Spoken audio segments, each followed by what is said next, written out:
아멘. 주님께 영광의 박수를 돌리십시다. 오늘 설교 제목을 한번 따라해 보십시다. 사망의 그늘에서 벗어나라. 어떤 개구리가 몹시 아팠습니다. 그래서 병원에 찾아갔는데 의사가 아주 심각한 표정으로 이야기를 했어요. 이렇게 깊은 병이 들었는데 왜 이제야 왔습니까? 어쩌자는 것입니까? 그러자 개구리가 좀 지나면 나을 것 같아서 그랬습니다. 그랬어요. 그래서 의사가 참나 그러면서 이 약을 하루에 3번 꼭 드십시오. 근데 조심해야 될 것이 고개를 절대 뒤로 젖히면 안 됩니다. 이 병은 고개를 뒤로 젖히면 죽을 병이기 때문에 무슨 일이 있어도 고개를 절대 뒤로 젖히면 안 됩니다 하고 신신당부를 하고 집으로 돌려보냈습니다. 개구리는 알았다 하고 집에 돌아왔는데 그날 저녁 개구리가 죽었다고 합니다. 이유는 뭐냐면 약을 먹으려고 고개를 뒤로 젖혔기 때문입니다. 살자고 하는 것이 죽은 길이 된 것입니다. 인생을 되돌아보면 살자고 하는 일이 다 죽은 일이 될 가능성이 많은 세상입니다. 살자고 열심히 하다가 열심히 살라고 가속을 했는데 사고로 죽은 사람도 있고 그런 걸 보게 돼요. 로마서 7장을 쭉 읽어보면 바울이 살고자 하나 열심히 살고자 노력을 해봐도 죽을 일밖에 없다는 것입니다. 우리 찬송가에도 그런 찬송 가사가 있지 않습니까? 참 죽을 일 쌓였구나. 이 찬송가의 가사의 심정이 이 바울 사도의 심정인 것 같습니다. 사람은 늘 이런 실패를 맛보며 삽니다. 신앙도 마찬가지입니다. 실패하기도 하고 좌절하기도 하는데 꼭 그게 마음속에 무엇으로 다가오냐면 이러다가 죽는다 생각이 드는 것이죠. 그러나 이 실패가 죽을 일이 돼서는 안 될 줄 믿습니다. 가끔 한 번의 실패로 자살해버린 사람들이 있어요. 학교에서 늘 1등 하는 애가 서울대 시험 봤다가 한 번 밑에 시험 답안지를 한 번 뒤로 미쳤다고 자살해버린 걸 보게 됩니다. 한 번의 실패를 인생의 영혼의 실패로 바꿔놓아버린 것을 볼 수가 있습니다. 세상 일이 다 지옥 갈 일로 보이나 살 길이 있습니다. 우리는 그 길을 찾아가는 사람들입니다. 이미 우리는 찾았기도 합니다. 날마다 실패를 가지만 그럼에도 불구하고 믿음의 길을 완성함을 통해 주님 앞에 이 사망의 그늘을 완전히 벗어나는 은혜가 있기를 소원합니다. 우리가 사망의 길을 벗어나는 것은 예수 그리스도를 믿고 사면장을 받는 것입니다. 예수님을 믿으면 죄에 대한 사면장을 줍니다. 따라합시다. 예수 믿고 사면받아야 합니다. 어떤 사람이 화투로 재산을 다 날렸습니다. 아내와 자식이 부끄러워서 그날 그냥 손목을 잘라버렸어요. 양쪽을 다. 그리고는 병원에 입원을 했습니다. 병원에서 이렇게 보니까 부인이 남편이 병실이 없는 거예요. 이리 찾아도 저리 찾아도 없었어요. 그런데 어떤 작은 방에 들어가 보니까 거기서 부스럭거리는 소리가 들린 거예요. 남편은 거기는 인 줄 알고 쳐다봤더니 남편이 발가락으로 핫도 치는 연습을 하고 있다는 것입니다. 이게 사람의 죄성입니다. 그날은 뭔가가 바뀔 것 같고 결심하지만 뒤돌아보면 다시 회귀해버리는 것이죠. 죄라는 건 이렇게 무서운 것입니다. 죄는 우리를 그렇게 사막의 감옥에 쳐놓고 절대 꺼내주지 않습니다. 구약의 이스라엘의 성군이라고 말하는 왕이 있습니다. 하나님이 내 마음에 합한 자라고 말한 사람입니다. 그 다윗 왕도 아주 심각한 죄를 지은 범죄자입니다. 솔로몬의 어머니를 성경에서 표현할 때 다윗의 아내라고 절대로 쓰지 않습니다. 뭐라고 이야기하냐면 우리아의 아내라고 표현합니다. 왜일까요? 밧세바는 원래 다윗의 처가 아니고 우리아의 아내였기 때문입니다. 우리아가 이 전쟁에 나갈 때 다윗은 어디에 있었느냐? 예루살렘 성에서 놀고 있었어요. 대낮에 할 일 없으니까 성을 거느다 보니까 이 집이 옥상에서 벌거벗고 목욕한 여자가 보여요. 그가 누구냐? 밧세바입니다. 데리고 가다가 그를 간통해버린 걸 볼 수가 있습니다. 그리고 임신을 해요. 이 임신을 하는 이것을 감추려고 우리아를 어떻게 그냥 꼬드겨 보는데 이 충성된 우리아가 넘어오질 않습니다. 그래서 결국 다윗이 썼던 방법은 뭐냐면 전쟁터 깊숙한 곳에 보내서 그를 죽이는 거였어요. 아무도 모르게 완전 범죄를 행했는데 하나님은 나단 선지자를 통해서 다윗의 죄를 온 천하에 알려버립니다. 다윗은 그날 저녁에 철저히 통회하고 웁니다. 용서를 구합니다. 돌이킬 수 없는 일이 일어나서 그렇지만 하나님은 그를 용서하십니다. 그 용서하지만 죄의 열매는 거기서 벗어나지 못합니다. 밧세바가 낳은 아이는 죽고 다윗과의 저주가 임합니다. 이 일로 딸이 큰 아들이 그 배다른 이 여자 동생을 강간하게 되고, 이 일로 또 암논 큰 아들이 이 배다른 동생 압살롬에게서 죽게 됩니다. 압살롬은 이 일을 마음에 두고 있다가 나중에 다윗을 반역을 일으켜서 다윗의 후처들을 백주대낮에 왕궁 지붕에서 강간을 합니다. 온 천지에 다윗 왕의 망신을 준 것입니다. 그리고 결국 이 아들도 자기가 가장 아끼는 장군 요압의 손에 죽게 됩니다. 다윗은 이 죄의 감옥에서 갇혀서 벗어나지 못해요. 인생의 삶을 살다 보면 다들 이런 죄의 감옥에 갇혀서 허덕이는 모습이 보여집니다. 오늘은 다들 여러분의 모습이 나는 죄인이 아니야 하고 있지만 여러분의 마음속에는 이 죄의 감옥에서 다들 바들바들 떨고 있을 것입니다. 다윗은 이 일을 생각하면서 다들 후회했을 것입니다. 날짜를 돌릴 수 있다면 아마 다시 그 죄에 들어가지 않았을 것이에요. 그러나 이건 다윗만의 문제가 아닙니다. 곧 우리의 문제라는 것입니다. 죄의 사막에 그래서 벗어나고 싶으나 벗어날 방법이 없는 것입니다. 이것을 오늘 성경에 바울은 말씀하고 있습니다. 자, 14절에서 17절 말씀을 한번 같이 읽어보십니다. 시작. 우리가 율법은 신령한 줄 알거니와 나는 육신에 속하여 죄 아래에 팔렸도다. 내가 행하는 것을 내가 알지 못하노니 곧 내가 원하는 것은 행하지 아니하고 도리어 미워하는 것을 행함이라. 만일 내가 원하지 아니하는 그것을 행하면 내가 이로써 율법이 선하는 것을 시인하노니 이제는 그것을 행하는 자가 내가 아니요 내 속에 거하는 죄니라. 이 바울이 뒤돌아보면 다 죄밖에 없다는 거예요. 마음으로는 착한 일을 그렇게 하려고 예를 썼는데 뒤돌아보면 다 죄라는 거예요. 뒤돌아보면 마음속에 보이지 않게 말하는 것도 죄요, 행동하는 것도 죄요, 생각하는 것도 죄요, 마음 먹는 것도 죄라는 거예요.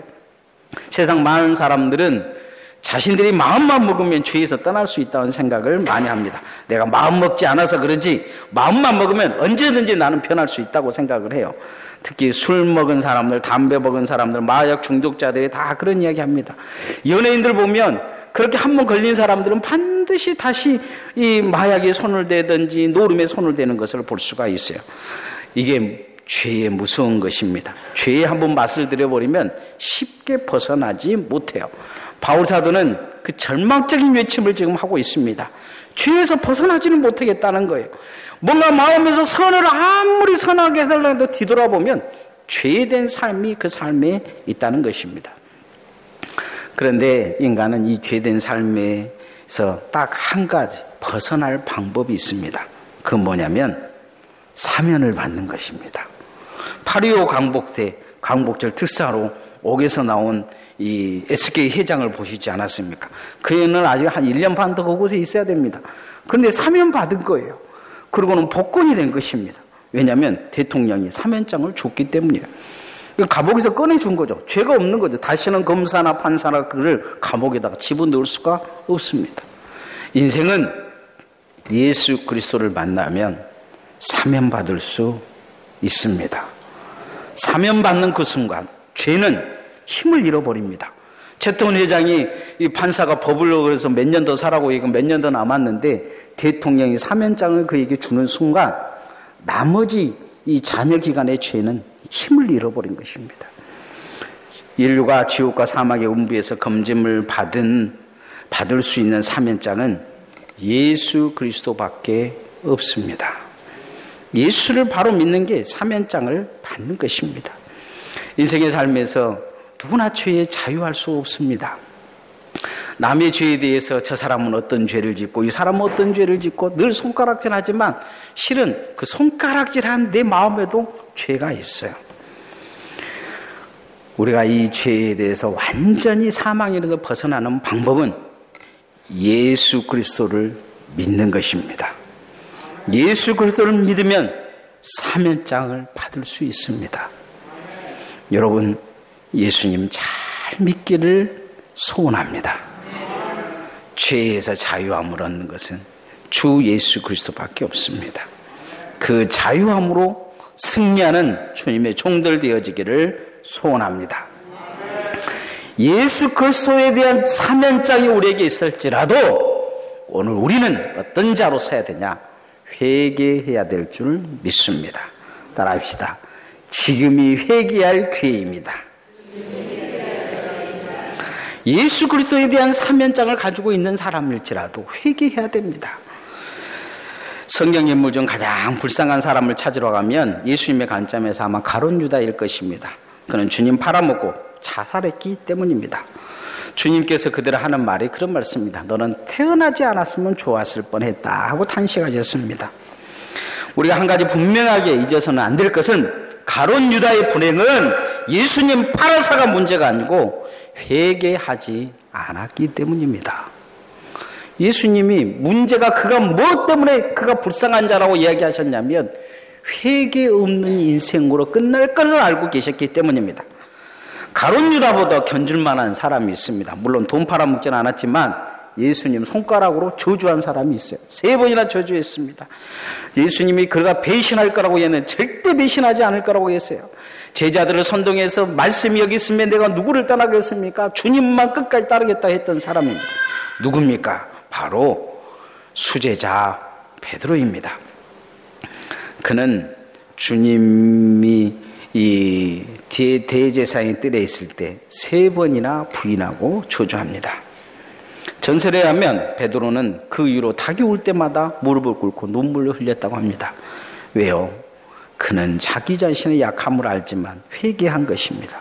그래서 구라파의 교회들 보면 이 예배당 천탑 위에 십자가를 달기보다 이 닭을 달아놓은 것을 보게 됩니다. 어떤 전라도 분이 그곳에 가서 그런 얘기를 해요.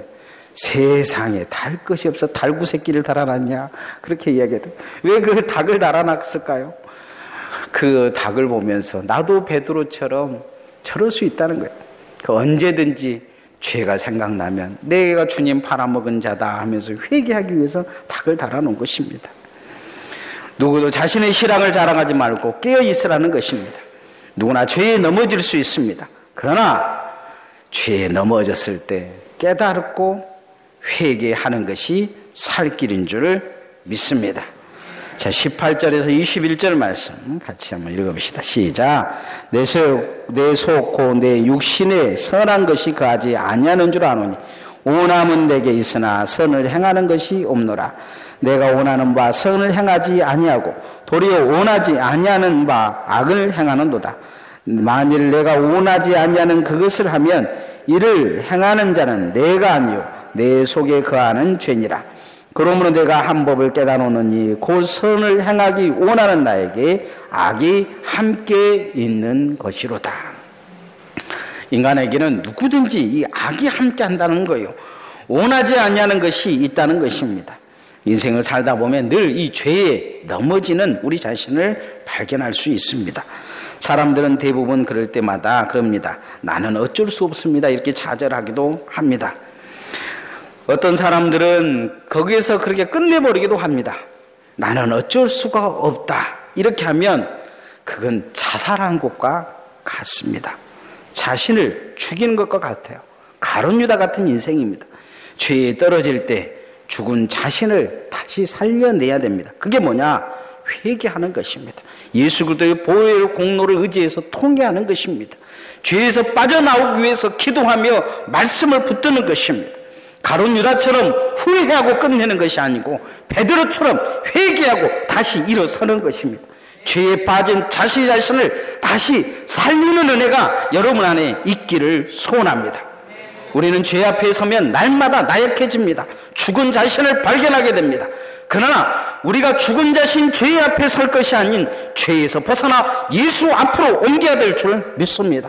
주님 앞에 옮겨지면 살아나는 것입니다. 예수 그리스도의 보혈의 피로 거듭나는 것입니다.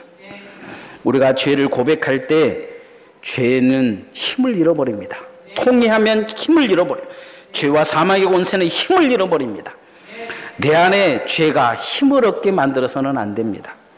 예수 앞에 자꾸 나를 옮겨가야 될 줄 믿습니다. 주님이 오늘 우리에게 지금 요구하신 것은 회개하는 심령입니다. 통회하는 심령입니다. 주님 앞에 그렇게 돌아서서 회개할 수 있기를 소원합니다. 날마다 후회하는 인생으로 살지 마십시오. 주님 앞에 회개하는 인생으로 돌아십시오. 회개라는 것은 철저히 자신을 뉘우치고 그 삶으로 돌아가지 않기 위해서 애를 쓰는 것입니다. 대부분의 사람들은 나는 어쩔 수 없다 이야기합니다. 어쩔 수 없는 것이 아니고 여러분은 포기한 것입니다. 어쩔 수 없는 것이 아니고 여러분 자기 자신을 이미 자살시켜버린 거나 다름없습니다. 가룟 유다의 인생은 스스로 자기 신을 포기하고 자살시킨 것입니다. 베드로는 그렇게 살지 않았습니다. 3번이나 주님을 부인했지만 그는 돌아서기 위해 평생 주님 앞에 돌아서기 위해 애쓰는 모습을 보여줍니다. 이게 바로 회개의 삶입니다. 포기하고 죄에 빨려 들어가기보다 죄에서 벗어나기 위해 주님을 붙드는 인생이 회개하는 인생입니다. 오늘도 그렇게 주님 앞에 돌아서는 인생 되어지기를 소원합니다. 그게 예수 믿는 것입니다. 세상 사람들과 우리의 다른 것은 무엇이냐? 세상 사람들은 죄에 빠져서 계속 허덕이고 후회하고 그 다시 죄의 것을 먹고 살지만 그러나 우리는 예수 그리스도를 붙들고 죄에서 벗어나기 위해 발버둥 치는 사람들이 성도요, 그 삶이 거룩한 것입니다. 그렇게 주님 앞에 그런 삶을 살아갈 수 있는 주의 종들 되어 지기를 소원합니다. 그러기 위해서는 포기하지 말아야 됩니다. 따라합시다. 믿음은 포기하지 않는 것입니다. TV에서 어떤 강사가 자기에게서 포기는 배추 한 포기, 두 포기 셀 때만 필요한 단어라고 이야기할 때 제가 마음속에 참 감명을 받았습니다. 여러분도 포기는 배추 셀 때만 쓰시기를 소원합니다. 코끼리가 많은 태국에서는 코끼리를 잡으면 큰 쇠사슬에 큰 쇠사슬을 가지고 가장 큰 나무에 매달아 놓는다고 합니다.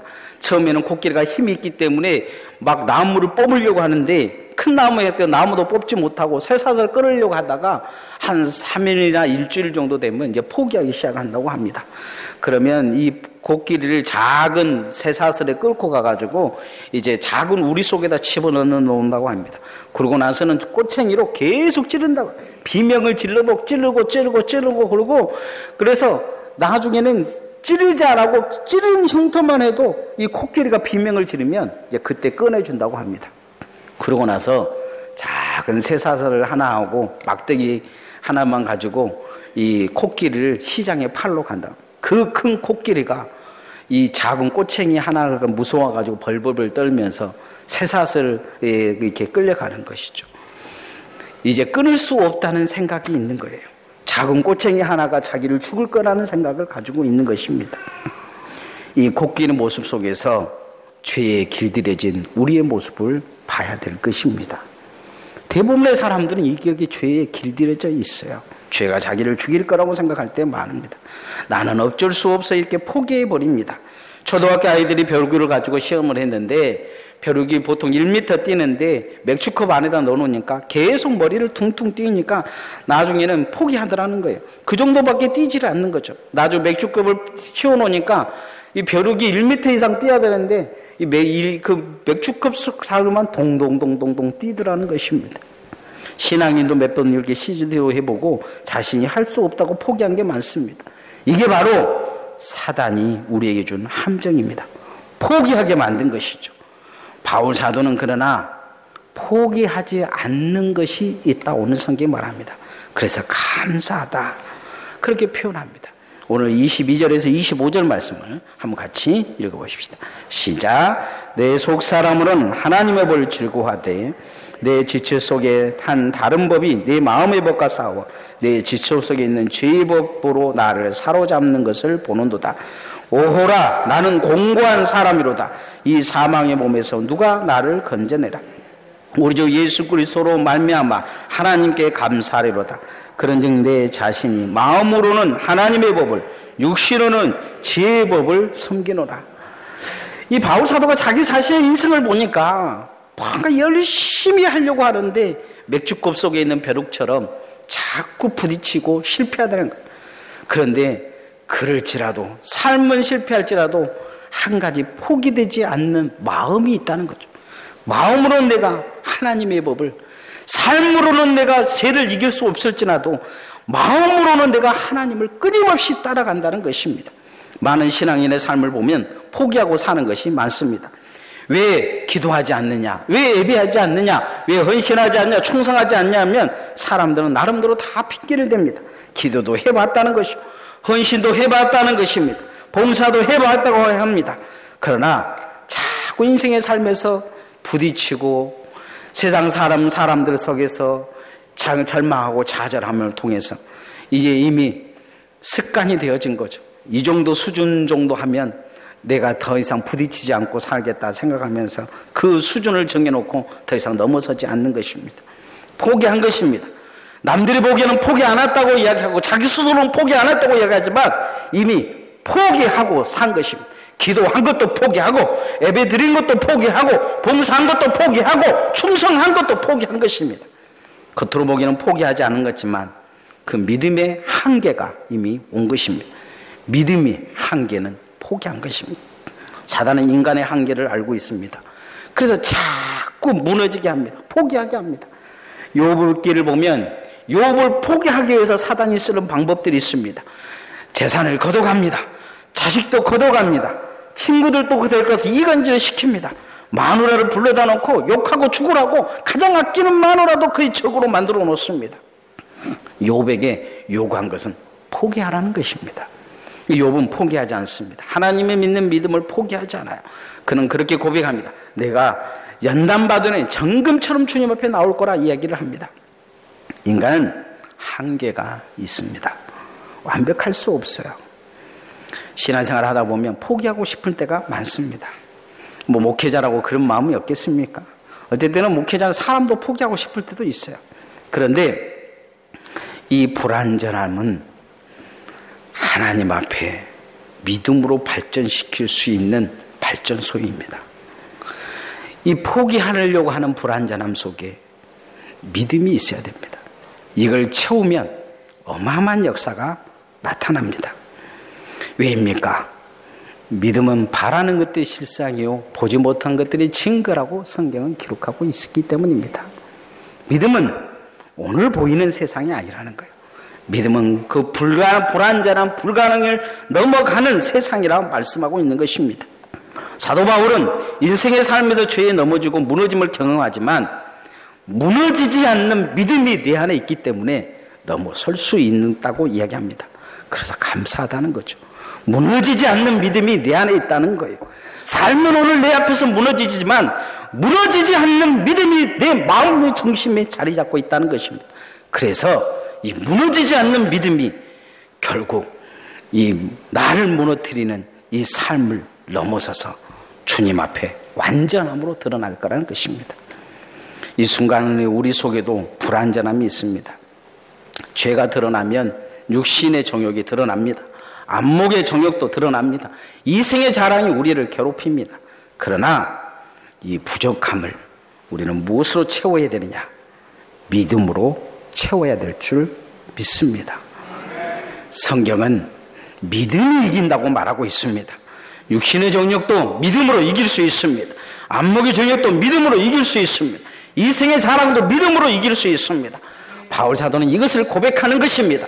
삶에서 내가 무너지지만 언젠가는 이 믿음이 이길 거라는 것입니다. 죄를 이길 거라는 것입니다. 죄를 무너뜨릴 거라는 것입니다. 죄와 사망이 내 안에서 떠나갈 거라 이렇게 말씀하고 있습니다. 믿음으로 이겨가시기를 소원합니다. 믿음으로 이길 수 있습니다. 성경은 믿음이 이긴다고 말합니다. 죄는 믿음으로 이길 수 있습니다. 예수 그리스도를 믿고 고백하면 죄는 언젠가 내 앞에 무릎 꿇게 되어 있습니다. 주님 앞에 그 믿음을 사용하는 주의 종들 되어지기를 소원합니다. 오늘도 포기의 한계가 있습니까? 믿음은 한계 없는 신앙입니다. 주님은 오늘 한계 없는 신앙으로 우리를 부르고 계십니다. 포기는 배추 씻을 때나 쓰시기 바랍니다. 그렇게 승리하는 성도들 되어지기를 소원합니다. 사망의 그늘이 있습니다. 오늘 또 여러분의 마음에 보면 안 돼. 이러다가 그냥 이렇게 살다가 죽지. 뭐가 더 되겠어. 이런 마음이 있을 것입니다. 포기하고 싶은 마음도 있고 도망칠 공간도 없고 어떻게 할까 이 마음의 걱정들이 있을 것입니다. 그러나 우리는 이미 사면장을 가지고 있는 사람들입니다. 죄를 이길 수 있습니다. 그리고 그 이길 수 있는 삶에 또 한 가지 우리는 길이 있는데 회개하면 되는 것입니다. 그리고 포기하지 않으면 반드시 승리하게 되어 있습니다. 인생의 삶은 자꾸 절망으로 우리를 끌고 있습니다. 그러나 주님 앞에 이 죄를 이기면 인생의 삶에 하나님의 은혜와 복이 여러분에게 주어지게 될 것입니다. 반드시 여기서 벗어나야 됩니다. 건강도 죄에서 오면 벗어날 가능성이, 이걸 벗어나면 건강해질 가능성이 있습니다. 물질적인 부도 하나님 부어주실 것입니다. 영적인 것도 회복해 주실 것입니다. 반드시 이 사망의 글에서 벗어나 성공과 축복을 누리는 성도들 되어지기를 소원합니다. 찬양하겠습니다.